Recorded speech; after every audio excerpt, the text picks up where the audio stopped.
A billionaire businesswoman steps out of her car, and within seconds, a cop's boot sends her crashing to the pavement.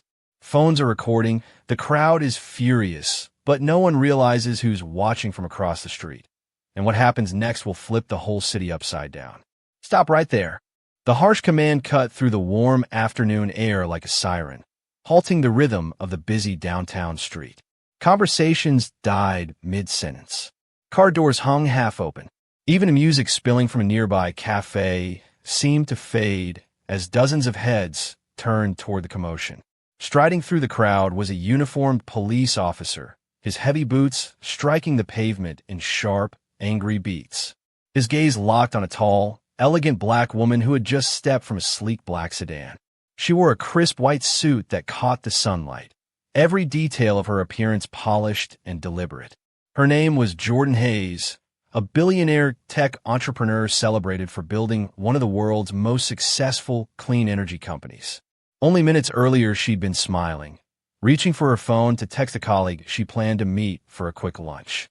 But now the atmosphere shifted. People nearby instinctively moved aside, forming a wide, tense circle. The officer, his badge reading R. Donnelly, closed the distance with an urgency that felt less like routine policing and more like confrontation. "Show me your ID. Now," he barked, his voice sharp enough to make a child clutch their mother's hand.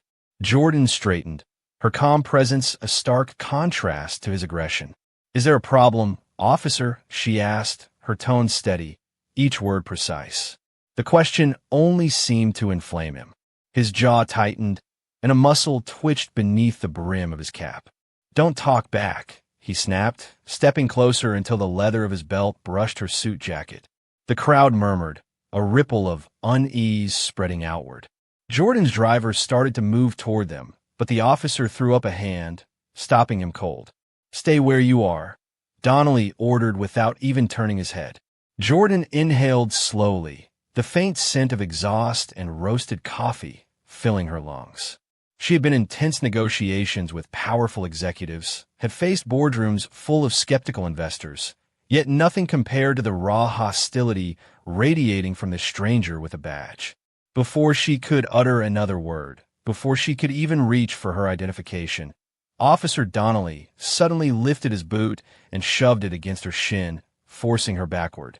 The unexpected blow knocked her off balance, and she stumbled onto the rough concrete, one hand breaking her fall. Gasps erupted like a wave. A man dropped a shopping bag. A child whimpered. Within seconds, phones were raised high, recording every movement. Someone shouted, "Hey, that's assault." Another voice called, "Leave her alone." Jordan pushed herself up on one elbow, eyes flashing but face composed.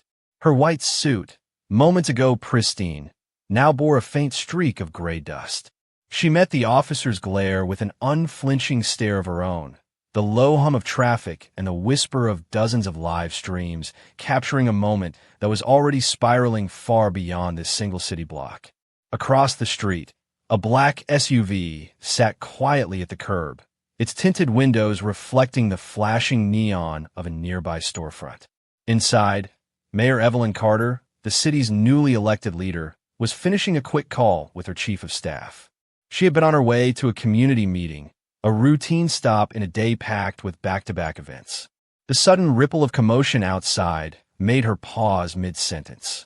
She lowered her phone and turned toward the sound of raised voices. Through the dark glass, she caught sight of the scene. A police officer looming over a woman in a white suit, his stance confrontational, his hand hovering near his belt. Then she saw it. The sharp movement of his boot, the billionaire crashing onto the sidewalk with a muffled cry of surprise. Evelyn's breath caught. For a heartbeat, she didn't move. Years in public service had taught her the importance of observation before action. She scanned the crowd, her mind cataloging details. A young man already live streaming, an older couple clutching each other's hands, a cluster of teenagers stepping back, but refusing to look away. The tension was electric, a current running through every person on that street. Inside the SUV, the driver shifted uneasily. "Mayor Carter, should I?" "Not yet," she said softly, eyes never leaving the window. She needed to understand the dynamic before stepping in. One wrong move could inflame the situation. Outside, Jordan Hayes slowly rose, dusting flecks of grit from her trousers with deliberate care. The streak across her sleeve would have rattled anyone else, but she moved with the grace of someone who refused to be diminished. Her voice, when it came, carried across the street with unmistakable clarity. "You have no right to touch me," she declared, each word like a chisel striking stone. The nearby crowd hushed for a beat, the authority in her tone undeniable. Officer Donnelly's jaw tightened. His eyes narrowed, a flash of irritation breaking through the thin mask of official duty. The billionaire's calm defiance clearly unnerved him. His fingers flexed near the clasp of his holster, and he took a half-step closer, his shadow stretching long across the pavement. From her vantage point, Evelyn Carter felt her pulse quicken. She recognized the danger signs, body language she'd seen in countless reports of encounters that ended badly. Her own reflection stared back at her from the SUV window, a leader poised between witnessing and intervening, fully aware that the next few seconds could define the city's headlines and perhaps its future. A man near the front of the crowd, phone raised high, suddenly shouted above the tense murmurs, "She's Jordan Hayes. She owns Hayes Global." His voice cracked with urgency, but the name hit the gathering like a spark to dry grass. A ripple of recognition swept outward. People exchanged quick glances, some whispered to their neighbors, others typed furiously on their screens.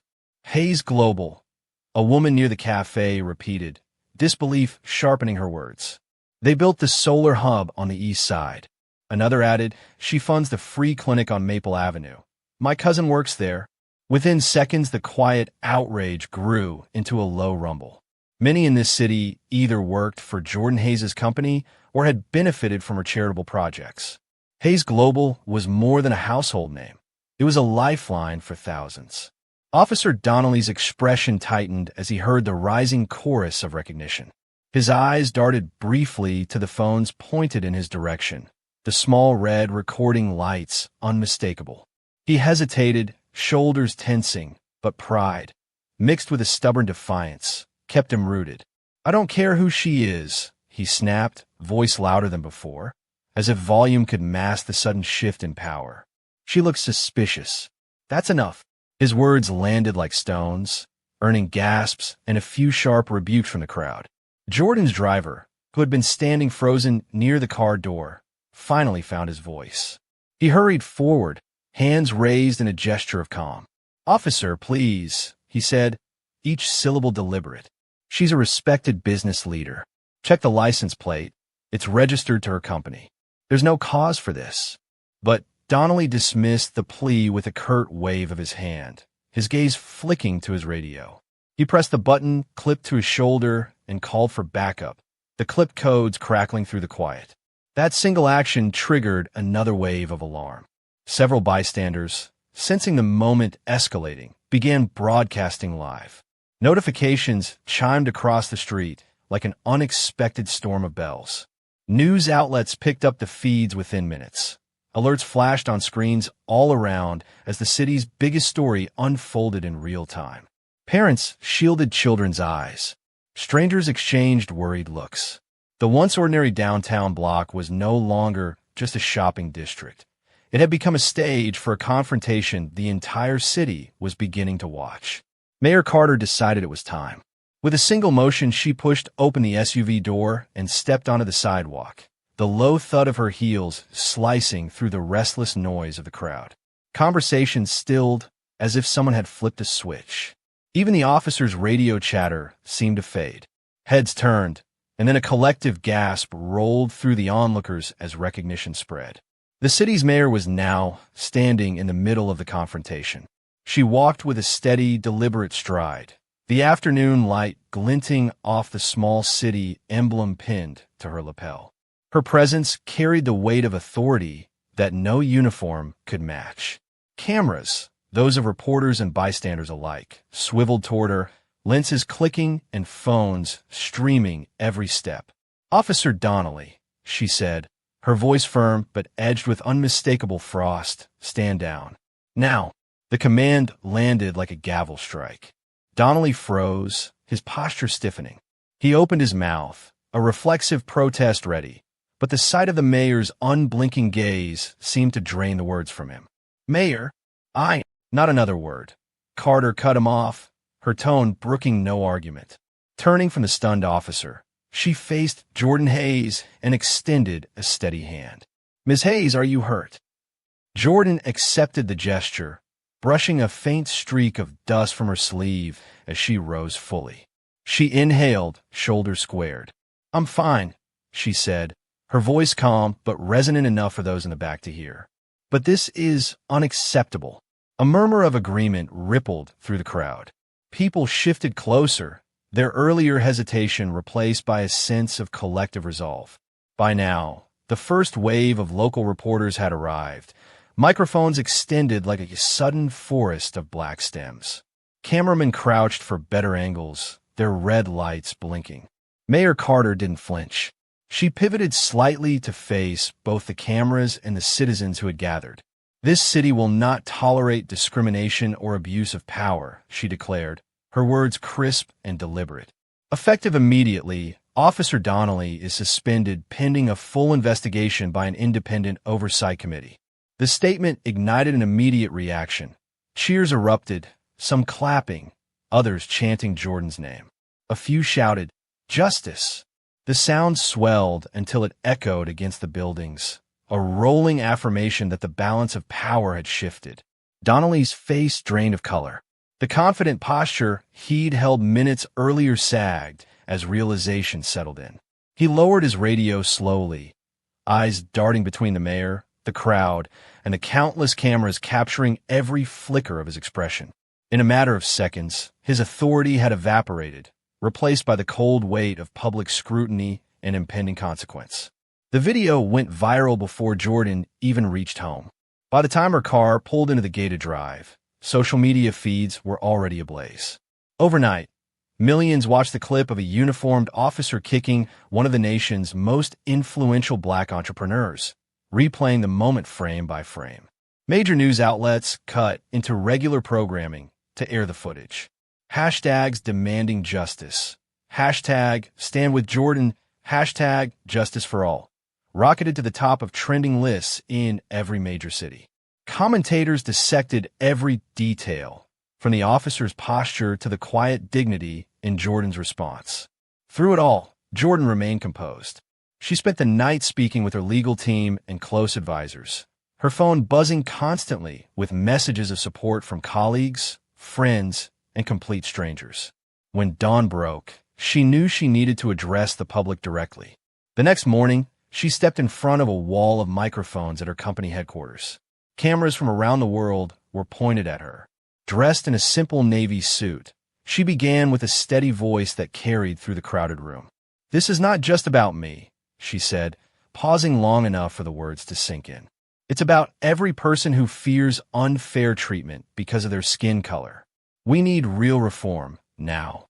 Her statement spread as quickly as the original video. National leaders, civil rights groups, and business executives echoed her call. Protesters filled city squares, holding signs that read dignity is non-negotiable and equality can't wait. Mayor Carter moved just as swiftly. Within days, she announced a sweeping package of reforms: independent oversight for police misconduct, mandatory anti-bias training, and a citizen review board with full investigative power. She promised public transparency at every stage. Officer Donnelly, suspended on the spot, soon faced criminal charges for assault and abuse of power.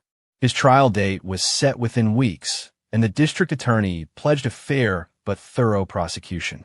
Yet Jordan refused to let the narrative end with a single prosecution. Using her platform and resources, she launched the Hayes Foundation for Justice, a national initiative to fund community-led policing projects and provide legal support for victims of racial profiling. She personally visited neighborhoods across the country, meeting with young entrepreneurs and activists. "We can build a world where dignity is non-negotiable," she told them, her words becoming a rallying cry. Months later, A bright spring sun bathed the steps of City Hall as Jordan and Mayor Carter stood side by side to sign the new reforms into law. Cameras flashed, but the cheers that rose from the crowd carried a different energy, one of hope and collective progress rather than outrage. The woman who had once been shoved to the pavement now stood as a symbol of resilience and resolve, a living reminder that even moments of injustice can ignite lasting change when courage meets action. If you found this story inspiring, make sure to like, subscribe, and hit the bell icon so you never miss another powerful video. Thanks for watching.